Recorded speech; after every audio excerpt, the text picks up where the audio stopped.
Sometimes you got to ask yourself, what defines you? Whether it's be integrity, honesty, faithfulness, non-buttholeness, whatever defines you as a person. As you can see, I ride this little motorcycle, and a lot of guys wouldn't even get caught dead on it. I guess you could get caught dead depending on if you get in an accident, but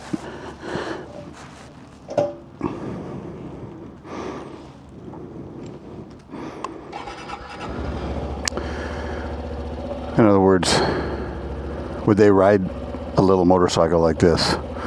Is that what defines them? Is that what makes them who they are? My dad taught me a long time ago, it's like you're only as good as your word. I had a friend of mine years ago, and in a situation was kind of a mutual friend, and they shared that all you got is your integrity. So I've always stuck with that.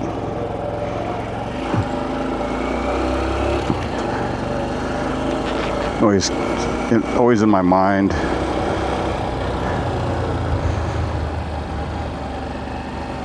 Blind corner here. Anyway, so yeah, what defines you?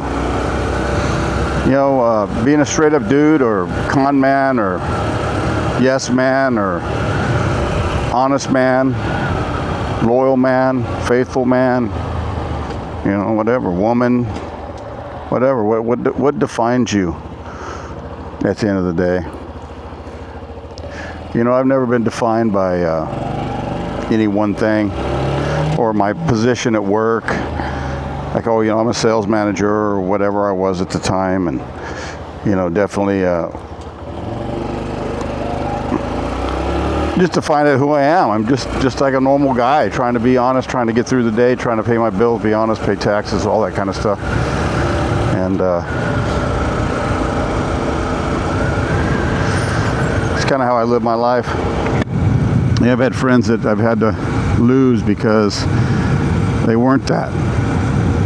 And knowing that what my dad taught us about, your word is your bond and all that kind of stuff, is that I've always watched for that with people. And if their stories start crossing or whatever, I said, I don't need to be part of this. And I got people that I've worked with that are liars and con men, and watch them how they manipulate the company, and it's just exhausting. I don't want to be around that. So I guess that the whole thought for the day is, who are you trying to be? You trying to be yourself? Trying to be somebody else? How are you defined? And it's like I said with this motorcycle, I ride it. Not a lot of guys would be caught dead riding one of these because they're embarrassed. They're too proud. And they got to buy the big Harley Davidsons. And like I said, some of the guys, they won't even wave at me. Guys on the Harleys, they're not going to wave at me. Why would they wave at me? I just because they're up here and I'm down here. So that's the way they feel. They got instant attitude. It's just like add that bike, and the attitude just goes like, I'm a tough guy. And the funny part about it is guys never wear any gear when they ride these bikes. You got tennis shoes and tank tops. If they go down, they're done. You're probably done anyway, but at least you have a little more protection. I've already went through all this, but I'm kind of getting on a tangent about that. But what defines you? It's like, ask yourself the question. People retire from their jobs and work there for 40 years, and they've been defined as being a certain status, and then they leave and they got nothing. It's like empty. Their life is totally empty. Now, these guys, speed racers, man. Blow the stop sign. Just run on through. What defines that guy? late for work, can't get up, doesn't care about the stop signs, just blow through them. I mean, you gotta ask yourself the question. These kinds of people are all around us. I had a buddy of mine. Every time we would get in his car to go somewhere, he's got to go 90 miles an hour and tailgate everybody, get right up on everybody. And my wife and I got to the point where we said we don't ride with him anymore. We just take our own car. I remember one time we went to a local fair with them, and they wanted to take us over there, and it was, the route was through town. It's like, we just, and this is true. I mean, it's like, this is how neurotic this guy was. So we're going to go, they say, yeah, we'll ride with him. It's going to go through town. He can only probably top speed maybe 40, whatever the speed limit was in town. But no, he takes the long way around. He goes straight out of town and comes back around and comes back in to the fair. So we had one stretch, he gets up to frickin' 90 miles an hour. And it's like, what are you doing? My wife and I looked at this like, this is it. This is the last time. I'm not riding with this guy. And plus his wife, God, she was just like, it was all about her. You go talk to them and ask them how they're doing, and they just tell you everything about how good they are and what she's doing, what her status is at work, how much she makes at work. And it was never like, how are you doing or anything like that. It's just like fully self-absorbed narcissist.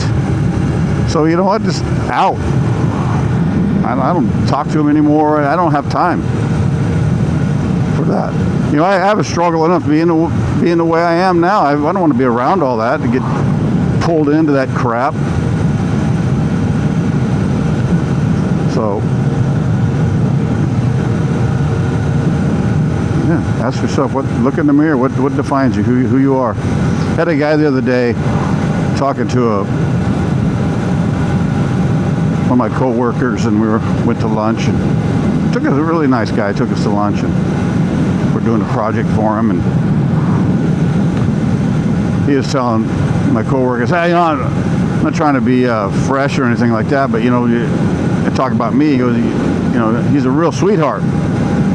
Always takes care of us. And feel real comfortable doing business with you guys. And I've never been called that before, sweetheart. I thought that was really nice, so he just complimented me, and that's the best way. That way you don't have to toot your own horn, but people will call you out on your actions, whether you're a jerk or whether you're nice.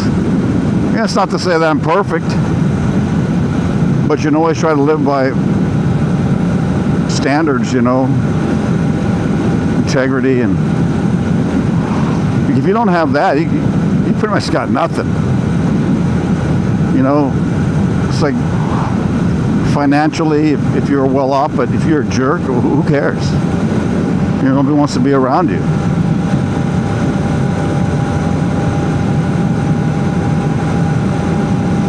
And I'm going to I'll beat this drum all the way to work. He said, what defines you? Is it the car you drive, the house you're in, the job you have, the motorcycle you ride?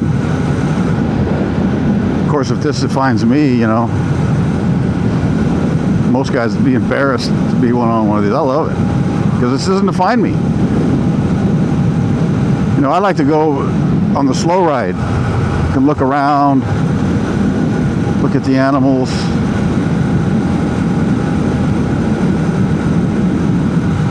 the sky, the fresh air. Just enjoy the journey. I was watching a TV show one time, and the guy was just all wound up and what he was doing. He was an actor, and one of his friend's dads came up to him and he says, you know what? It's about the ride. Enjoy the ride. That's the problem. We have these ambitions, and enjoy the journey, whether it be good or bad. You learn on the way. It makes you who you are. And you either choose to be good or you choose to be bad. There's two positions to take, and that's unfortunately the way the world is set up right now. It's like you have a lot of people that are bought off and paid for in high positions, just sell out their integrity to make a buck. And it's just, my father taught me differently. I'm not going to do that, because that's all you, at the end of the day, it's all you got. If you're thinking of, you're sitting on your porch when you're 80 years old and think about what you did in your life and looking back and feeling bad because you did something, or you lived a certain life, sold yourself out. It's one thing I won't do. I'm not going to do that. It's like, I read this book. It's called The Way of the Seal by Mark Divine. And he had a chapter in there. It's kind of a learning book, too. It was really, really nice. It was just the way he set it up. It touches some really good lessons, but talking about drawing a line in the sand. And you write down all the things that you won't do and that you will do. Stand up for yourself. Not be faithful. Work hard at work. Be honest, fair. Pay your bills, whatever you got to do. There's certain things that you have to do in society. It's not that we always like to, but that was a great book. And I always remember, I refer back to that. You get in a situation and you check yourself. And like I said, I'm not perfect. I'm not telling you what to do, but keep asking yourself, what defines you? I have a faith in God too. So what would he do? God only knows your heart. That's it. And that's all that counts. Nothing else counts. Who cares what people think? He knows your heart. So you got to live by that every day.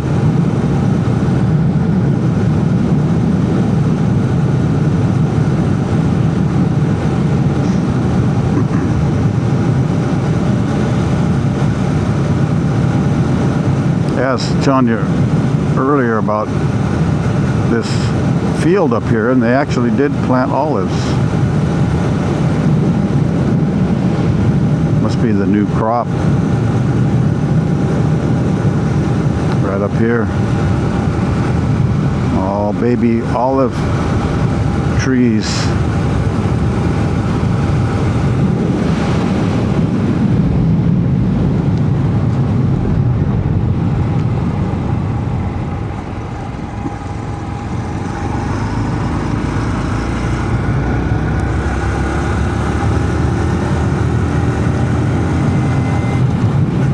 I had a job when I was younger.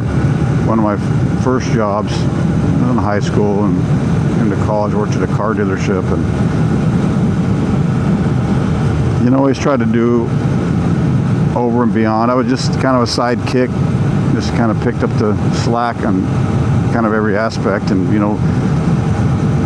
worked in the parts department, put freight away, unload the trucks, took out the trash, cleaned the toilets, whatever. Mopped the floors. One time we had a project, we painted the floors. Man, it was really nice. We mixed a kind of a gray and a white. Kind of got this light gray color. We painted it. It was nice. Boss was just so excited. Get painted late on a Friday and Saturday, and then let it dry. So by the time everybody comes in on Monday, got a freshly painted floor, and it was awesome. And I remember I used to go around the dealership, and the manager always used to say, God, you always look like you're busy, It's like, it's just kind of the way I've always been wired. It's like, you're walking, you see a piece of trash on the floor, you go pick it up, throw it in the garbage. And you just kind of notice your surroundings. You see what's going on around you. Instead of walking around like a zombie, you're always cognizant, just aware of your surroundings, and that's the way you got to be. Also, one time we had a PA system, and the owner of the company, I heard him, he called my name. on the PA system, and asked that I come to his office. I'm thinking, oh man, what's he gonna do? He's gonna fire me? I mean, what did I do? You know, it's like, because I think just before that I had gotten in an accident. I had a gal pulled out in front of me, and I tried to avoid her, and she hit the rear end of the truck and spun me around, and I didn't get hurt or anything. It wasn't that fast, but you know, they cleared me of that I wasn't my fault. And so I thought, you know, maybe he's going to bring me in. He's obviously raised your insurance, and I was young. I think I was like 19 or 20. Probably the insurance was high anyway with me driving around. And I'm thinking of all these things, and he calls me in the office. And I get in there, and he goes, John, I need you to, I'm going to be going on vacation, and I need you to do some house sitting for me. I said, wow, you know, he trusts me to house sit. You know, I'm in high school, right? Or I'm just either in high school or just getting out of high school at the time, but in college. So, you know, we partied and stuff like that. So, but you know what? He trusted me to watch his house, and I did. And I had buddies that say, hey, let's come over, let's have a party. They had really one of the nicest homes in town and had a pool and everything. And I said, no, he's not coming over here. I said, he trusts me to watch this place. You guys aren't coming in here. So I spent the whole time, you know, by myself. You know, obviously I had to go to work or school during the day, but at night, you know, I'd go there and stay. And, you know, I wasn't one of those curious guys that went rifling through the drawers and stuff like that.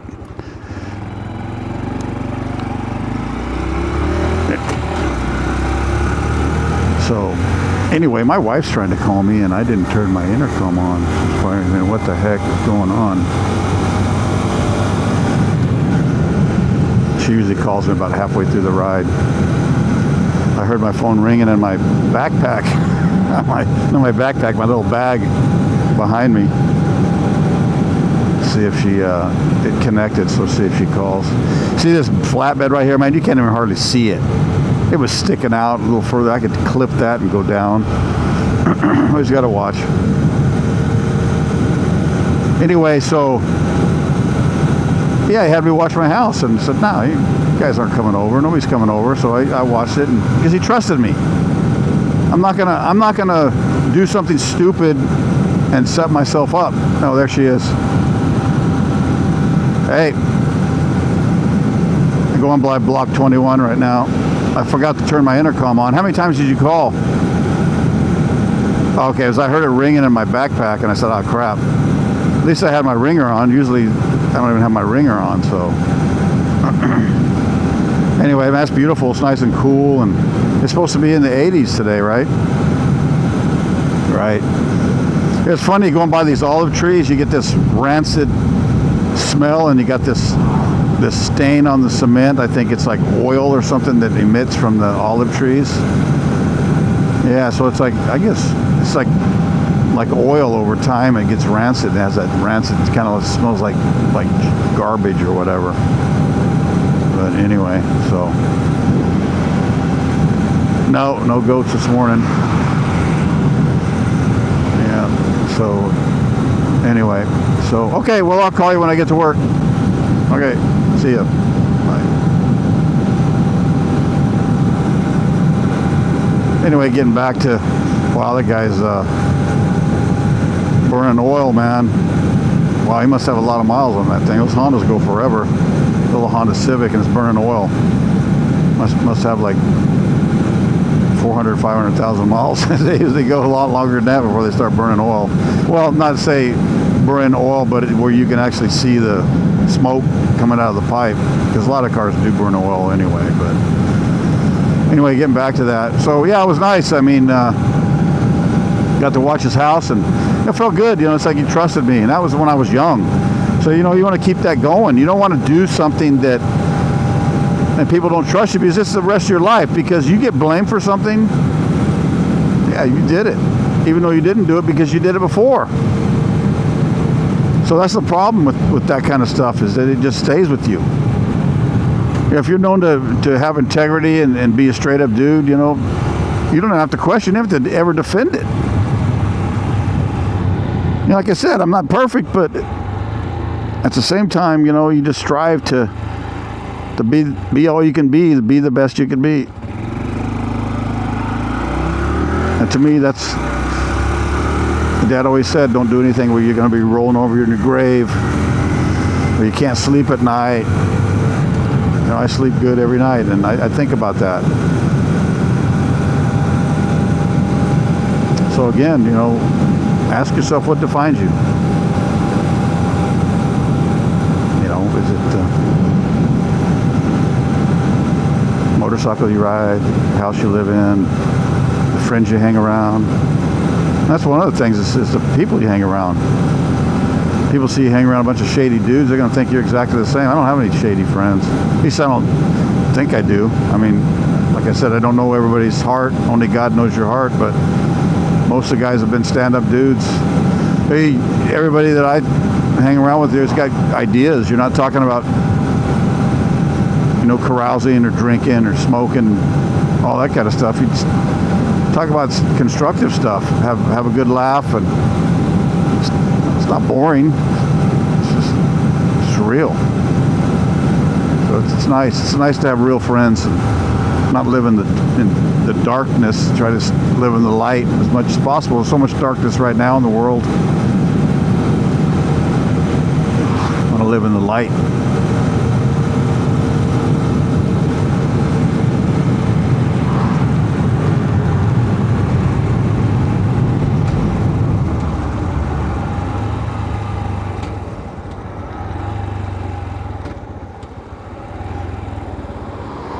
That's a good job security too, is being an honest guy. Doing the right thing. I'm talking about not even taking stuff from work, like paper or batteries, or with us we have tons of wine. I don't take wine. I don't do any of that. I'm not taking anything. It's not mine unless he offers it to me. It's not my property. You just don't think just because you work here, I gotta take that, or you get mad one day and I'm going to do this. It's like, nah, man, I'm not going to do that. Because, that just sells myself out. It's no accomplishment there. We had these guys that came in and are striping the parking lot, or actually sealing the parking lot. Man, they were here. It was 100 degrees yesterday. And they were working through those temperatures. I was like, man, amazing. These guys, like an earlier video I did about, people that start at 5 a.m. and they're the ones that run the country. These guys, I don't see them here today. I figured they would be finishing up, but man, I'm telling you, it was hot out there, man. They were working in that asphalt, that black asphalt. I don't know how they do it, but there's so many people that, I don't even think I could have done that in my heyday. And they're out there, so it just makes you look at yourself saying, I'm as tough as I think I was, But anyway, hope you guys have a great day, and I'll catch you on the next video.